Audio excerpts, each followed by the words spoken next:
Hello student, good morning. आप सभी का श्री श्याम विज्ञान अकेडमी की ऑनलाइन क्लासेज में स्वागत है। My self Rahul Palsana. मैं आपको रसायन विज्ञान सब्जेक्ट के आज हम सिलेबस की बात करेंगे। जैसा कि आप सबको पता है, इस कोरोना महामारी के चक्कर में जुलाई माह में आपकी ऑफलाइन क्लासेज लगाना बहुत ही मुश्किल है, संभव नहीं है अभी परिस्थितियों को देखते हुए। इसलिए हमने ऑनलाइन क्लासेज स्टार्ट करने का निर्णय लिया है। तो सबसे पहले हम देखते हैं अपने जो रसायन विज्ञान का सिलेबस है माध्यमिक शिक्षा बोर्ड का, वो किस प्रकार से है।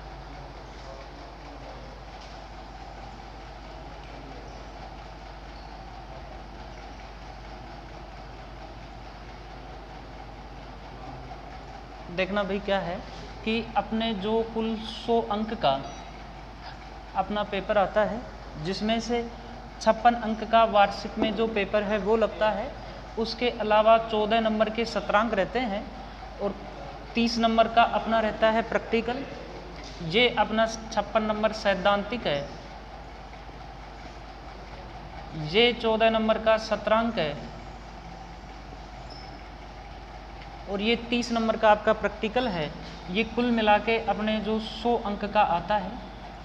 अब हम ये देखेंगे कि इन 56 नंबर में जो सैद्धांतिक के हैं उनमें से कुल जो 17 यूनिट हैं वो कौन कौन सी यूनिट है, कौन सी यूनिट कितने अंक की है और किस प्रकार से इन यूनिटों में प्रश्न पूछे जाएंगे, उन सब की अब हम चर्चा करेंगे। मैं आपको एक बार पूरा सिलेबस लिख देता हूँ कि क्या है अपना राजस्थान बोर्ड का सिलेबस।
देखना भाई क्या है, ये जो आपके 10, 11, 12 और 13 ये ऑर्गेनिक का हिस्सा है। उसके अलावा आपका जो 14वां पार्ट है वो जैव अणु, 15वां पार्ट बहुलक है, 16वां पार्ट है त्रिविम रसायन और सबसे लास्ट वो आता है दैनिक जीवन में रसायन।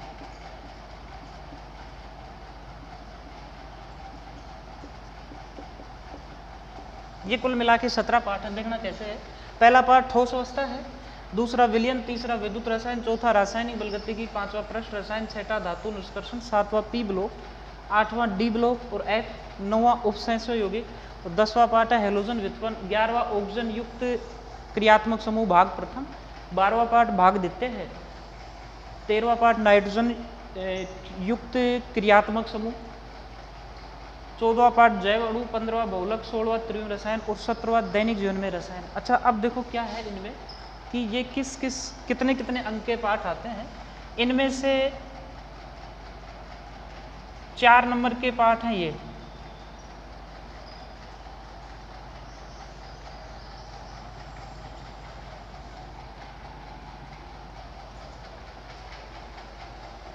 कुल 6 पाठ तो 4 अंक के हैं। ये जो पाठ संख्या 6 है ये 2 अंक का है, बाकी सभी 3-3 अंक के हैं।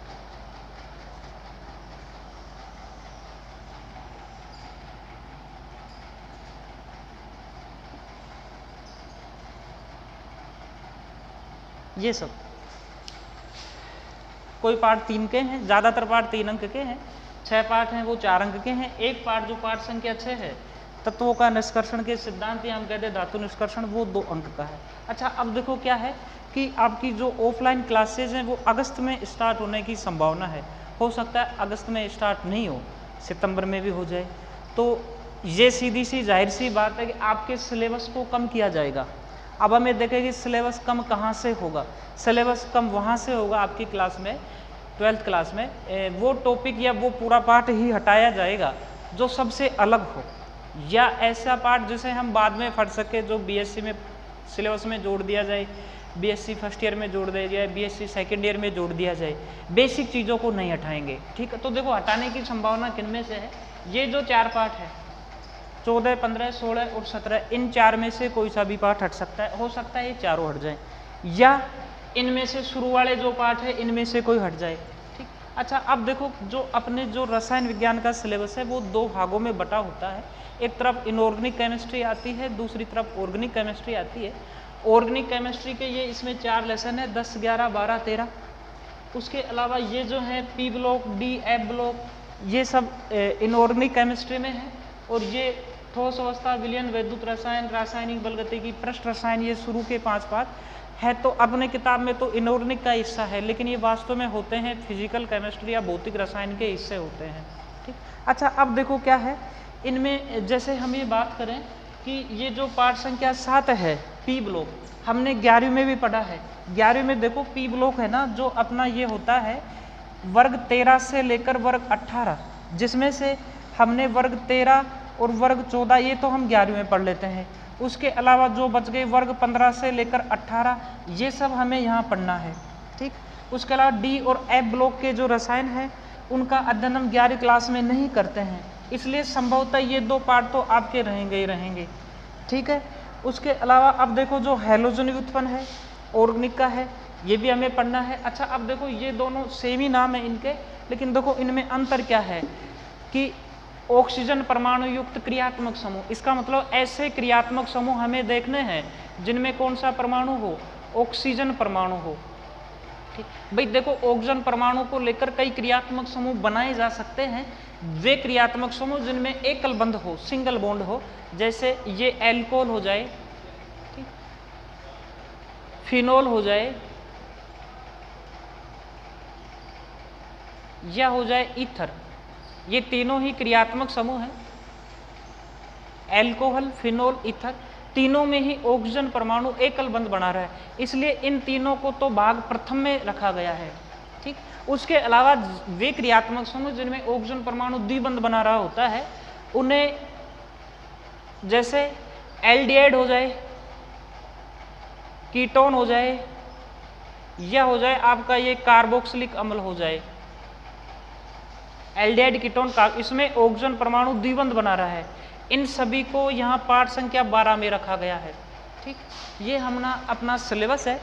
आज हम जो स्टार्ट करेंगे अपना पाठ संख्या 8 डी या एफ ब्लॉक के तत्वों से करेंगे। तो देखना भाई, इनमें हमें पहले हम इस चीज़ की चर्चा करेंगे कि डी और एफ ब्लॉक में हमें पढ़ना क्या क्या है, क्या क्या सिलेबस है और कहाँ से प्रश्न आते हैं, ये सब बातें।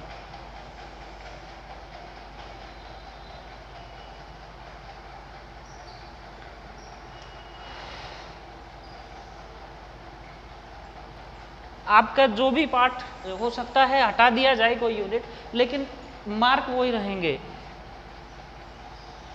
जैसे कुल 56 नंबर का है तो पेपर 56 नंबर का ही होगा।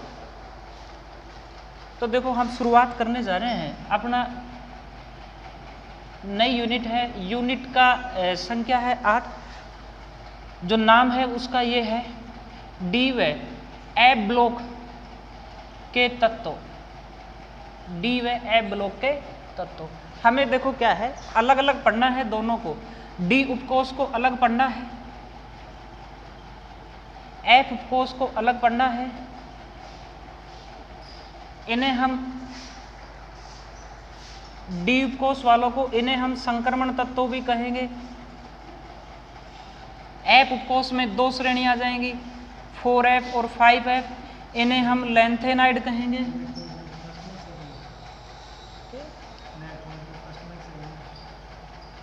इन्हें हम लैंथेनाइड कहते हैं, इन्हें हम कहते हैं एक्टिनाइड। तो देखना भाई पढ़ना क्या है, हमें जो डी उपकोष के तत्व हैं इनके सामान्य गुण पढ़ने हैं, इनके रासायनिक गुण पढ़ने हैं। जैसे डी उपकोष के तत्व प्रकृति में कहाँ मिलते हैं, कौन कौन से तत्व हैं, उसके अलावा डी उपकोष के तत्वों का इलेक्ट्रॉनिक विन्यास क्या है, इनके धात्विक गुण क्या हैं, इनके उत्प्रेरकीय गुण क्या हैं, इनके चुंबकीय गुण क्या हैं, ये रंग प्रदर्शित करते हैं या नहीं करते, रंग प्रदर्शित करते हैं तो कैसे करते हैं, इन सब के बारे में पढ़ना है। फिर इनका दैनिक जीवन में क्या यूज है, जैसे मिश्र धातु वगैरह बनाने में है, ये सब हमें डी उपकोष में पढ़ना है। फिर सेम ऐसी चीज़ हमें एफ उपकोष में पढ़नी है, जैसे एफ उपकोष के तत्वों के सामान्य गुण क्या है, इनका एफ उपकोष के तत्वों का इलेक्ट्रॉनिक विन्यास क्या है, लैंथेनाइड एक्टिनाइडों में क्या समानता है, क्या अंतर है, ये सब चीज़ें हमें इस पार्ट में पढ़नी है। अपना ये जो पार्ट अभी तक जो सिलेबस है राजस्थान बोर्ड का, उसमें ये 3 अंक का आता है, और जो 3 अंक का आता है उसमें मुख्यतः पैटर्न ये रहता है कि 3 प्रश्न पूछे जाते हैं 1-1 अंक के, या दूसरा पैटर्न ये है कि 1 प्रश्न 1 अंक का आ जाए, 1 प्रश्न 2 अंक का आ जाए। ठीक, अच्छा 2 अंक का जो प्रश्न आता है वो तो इसमें केवल 1-2 ही प्रश्न बनते हैं, बाकी ये संभावना रहती है कि जो 2 अंक का प्रश्न है उसके भी 2 हिस्से करके दे दिया जाए। इसका मतलब छोटे प्रश्न इसमें से पूछे जाते हैं। छोटे प्रश्न पूछने का मतलब है पाठ में पढ़ाई गई या जो अपनी किताब में बताई गई हर एक लाइन इंपॉर्टेंट है, क्योंकि छोटा प्रश्न वहाँ से भी आ सकता है। हम हर एक चीज़ को बारीकी से पढ़ेंगे, बिल्कुल जीरो से शुरुआत करेंगे। तो हम अब अपने पाठ की शुरुआत करने जा रहे हैं। सबसे पहले हम डी उपकोष को पढ़ेंगे, उसके बाद में हम पढ़ेंगे एफ उपकोष को। ये तो अपना हो गया सिलेबस, या हम कहते हैं कि इस पाठ में हमें क्या क्या पढ़ना है। हम उन सब बातों की, प्रश्नों की चर्चा करते रहेंगे बीच बीच में कि कहाँ से क्या प्रश्न आता है। ठीक, तो भाई देखना क्या है, डी उपकोष के तत्व। जब हम 11वीं क्लास में पढ़ते थे तो आपको मैंने बताया था, सिखाया था कि ये सब चीज़ें अलग अलग होती हैं। जैसे मैं लिखता हूँ कोष, तो कोष अलग है, उपकोष अलग है, ये सब चीज़ें अलग अलग होती। तो अब हम बात कर रहे हैं उपकोष की, या हम इसे कह दें ब्लॉक। तो देखो डी उपकोष के तत्व कौन कौन से हैं। सबसे पहले हम ये देखें कि जो अपनी आवर्त सारणी है, आवर्त सारणी है, वो उपकोषों के हिसाब से हमने आधुनिक आवर्त सारणी को 4 भागों में बांट रखा है। 4 में से एक एस उपकोष आता है, एक पी उपकोष आता है, एक डी और एक आता है एफ। एस उपकोष 11वीं में पढ़ लिया। पी उपकोष में वर्ग 13 से वर्ग 18 तक है, जिसमें 13, 14 वर्ग 11वीं क्लास में पढ़ लेंगे। 15, 16, 17, 18 वर्ग हमें यहाँ पढ़ना है। डी और एफ उपकोष हमें पूरा यही पढ़ना है इसी पाठ में। तो देखो क्या है, यदि आपसे कहा जाए कि डी उपकोष के तत्व कौन से होंगे, या कह दे एस उपकोष के कौन से होंगे, पी उपकोष के कौन से होंगे, तो हमें एक बात का ध्यान रखना है कि वे सभी तत्व जिनका अंतिम इलेक्ट्रॉन, कौन सा इलेक्ट्रॉन, अंतिम इलेक्ट्रॉन जिस उपकोष में जाए उसे उस ही उपकोष का तत्व कहते हैं। मान लो वो अंतिम इलेक्ट्रॉन एस उपकोष में गया तो एस उपकोष का तत्व है, पी उपकोष में गया तो पी उपकोष का तत्व है, डी में गया तो वो डी उपकोष का तत्व है। जैसे देखो हम क्या करें कि हमने एक उदाहरण ले लिया लिथियम का, ठीक, उसके अलावा हमने ले लिया एक उदाहरण कार्बन परमाणु का। हमें पता है लिथियम का परमाणु क्रमांक 3 है, तो इसका इलेक्ट्रॉनिक विन्यास होगा 1s2 2s1। ठीक है, कार्बन परमाणु का परमाणु क्रमांक 6 है, 6 का मतलब इसमें 6 इलेक्ट्रॉन भरे जाएंगे, 6 इलेक्ट्रॉन भरे जाएंगे तो इसका इलेक्ट्रॉन विन्यास होगा 1s2 2s2 2p2। ठीक, इसका मतलब इसमें 2 2 4 और कितने इलेक्ट्रॉन है? 6 इलेक्ट्रॉन है। जो 6th नंबर का इलेक्ट्रॉन है वो किस में गया है? p उपकोष में। इसलिए कार्बन परमाणु किसका है? p उपकोष का है। इसका जो लास्ट का इलेक्ट्रॉन है वो s उपकोष में गया, इसलिए लिथियम कौन सी उपकोष का तत्व आ गया? s उपकोष का तत्व आ गया। ये हम कभी भी नहीं कह सकते कि जो d उपकोष का तत्व है उसमें सभी इलेक्ट्रॉन d उपकोष में जाएंगे, नहीं। यह हम ये भी नहीं कह सकते कि जो f उपकोष का तत्व है उसके सारे के सारे इलेक्ट्रॉन f उपकोष में जाएंगे, नहीं। हमें केवल इतना ध्यान रखना है अंतिम इलेक्ट्रॉन जिस उपकोष में जाता है या तो वो सामान्य अवस्था में जाएगा, सामान्य अवस्था में जाएगा, या किसी अन्य दूसरी ऑक्सीकरण अवस्था में जाए, और जो अंतिम इलेक्ट्रॉन जिस उपकोष में जाए वो तत्व या वो तत्व उसी उपकोष का तत्व कहलाता है। ठीक, जैसे हम बात करें डी उपकोष में किसी का अंतिम इलेक्ट्रॉन जा रहा है, जैसे स्केडियम का जाएगा, जिंक का जाएगा, निकिल का जाएगा, इन सब का जाएगा, तो वो डी उपकोष के तत्व कहलाएंगे। अब हम सबसे पहले देखते हैं जो अपनी आवर्त सारणी है उसमें डी उपकोष कहाँ स्थित है। ठीक, तो देखना भाई क्या है।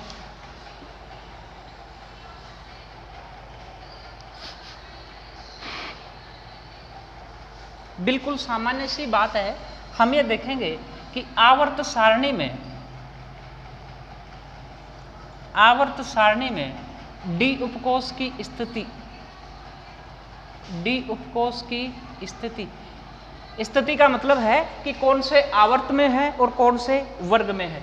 तो भाई ये होता है वर्ग, तो इसके लिए होता है 3 से लेकर 12, और जो आवर्त होते हैं इसके लिए वो होते हैं 4 5 6 और 7, ये आवर्त होते हैं। ठीक, तो अब हम ये देखें क्या वास्तव में यही आवर्त है, क्या वास्तव में यही वर्ग है। तो देखना भाई हम आवर्त सारणी की थोड़ी बहुत जानकारी हम यहाँ ले लेते हैं। देखो क्या है आवर्त सारणी, आप सबने देखी होगी इस प्रकार से।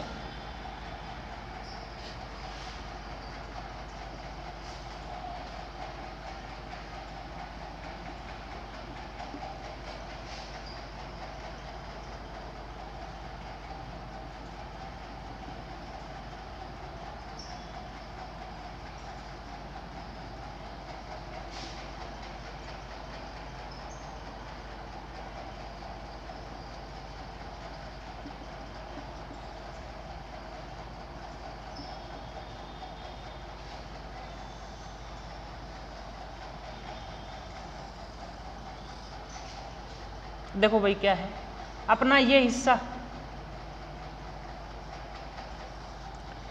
आवर्त सारणी का, ये हिस्सा आता है एस उपकोष में। ठीक है, ये जो पूरा हिस्सा आता है ये आता है अपना पी उपकोष में। ठीक है, ये जो हिस्सा आता है ये सब आता है डी उपकोष में, और इसी आवर्त सारणी के यहाँ ये जो हिस्सा आता है वो आता है एफ ब्लॉक या एफ उपकोष में। तो देखना भाई क्या है कि हम बात करें वर्ग, तो वर्ग ये 1 2 3 4 5 6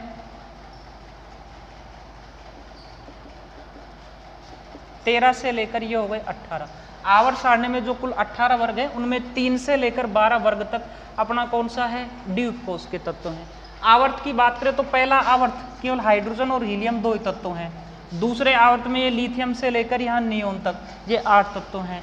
तीसरे आवर्त में भी सोडियम से लेकर आर्गन तक ये 8 तत्व हैं। उसके अलावा जो आवर्त संख्या 4 आ गया, ये पहला, ये दूसरा, ये तीसरा, ये चौथा आवर्त आ गया। इस चौथे आवर्त में अपने कौन आ रहा है? डी उपकोष के तत्व। इसके अलावा इसके जस्ट नीचे 5वां आवर्त आएगा, 6 आएगा, 7वां आवर्त आएगा। इन सभी में कौन से तत्व आएंगे?